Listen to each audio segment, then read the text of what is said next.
Umushinga w'itegeko rishya ry'ubutaka wagejejwe mu nteko ishinga amategeko uteganya ko imyaka y'ubukode burambye bw'ubutaka bwagenewe guturaho izava kuri 20 igere kuri 99. Igabanya ry'ubutaka bwagenewe ubuhinzi, ubworozi n'amashyamba ryari ribujijwe ku butaka buri munsi ya hegitari imwe, ariko umushinga w'itegeko rishya ugaragaza ko bizemerwa hagamijwe kugabanya ihererekanya ry'ubutaka ryakorwaga mu buryo bunyuranyije n'amategeko.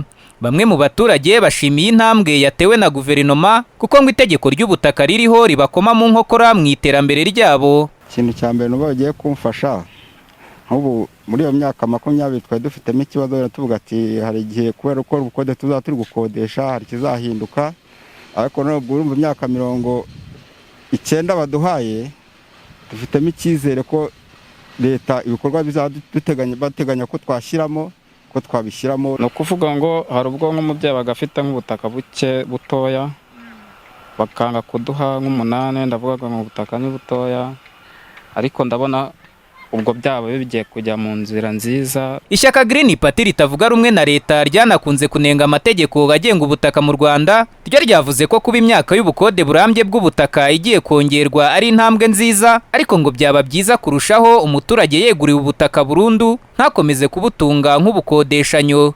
Ikindi rishyaka rinenga ni ukuba abashoramari b'abanyamahanga bazemererwa kubona inkonda butaka, ni ukuvuga ibyangombwa bya burundu by'ubutaka, nyamara ngo ibi bizagira ingaruka zikomeye mu bihe biri imbere, kuko ngo aba bashobora kwigwizaho ubutaka bitwaje amafaranga, abanyagihugu bakabura aho batura. Ku bw'ibyo ngo umunyamahanga ntakwiye kugura ubutaka, ngo ahubwo akwiye kubutizwa. Dr Frank Habineza ni intumwa ya rubanda akaba n'umuyobozi w'ishyaka Green Party. Tukavuga ati n'ubundi se ko bari bemeye gutera intambwe bakava ku myaka 20 bakajya ku myaka 99 ishobora no kongerwa, n'ubundi byose byabaye cyangwa cya burundu.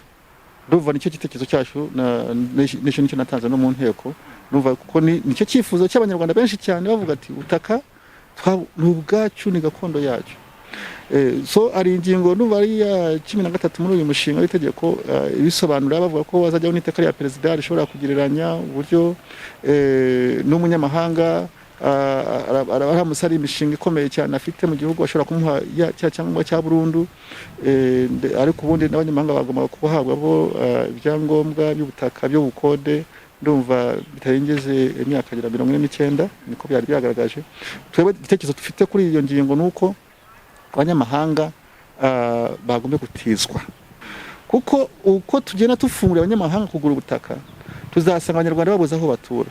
Kubera iki? Abanyamahanga bafite amafaranga azava avuye muri Amerika, avuye mu Bwongereza, avuye muri Israel, avuye hose ndetse n'ahantu mu baturanyi, akaza agasanga umuturage yikeneye gatoya akaguhaye miliyoni 1 umuhaye ubutaka bwawe, kandi we kuzagira ngo ubone ari ikibazo utangira kugenda wanda rushakaho kuba bikaba ari ikibazo.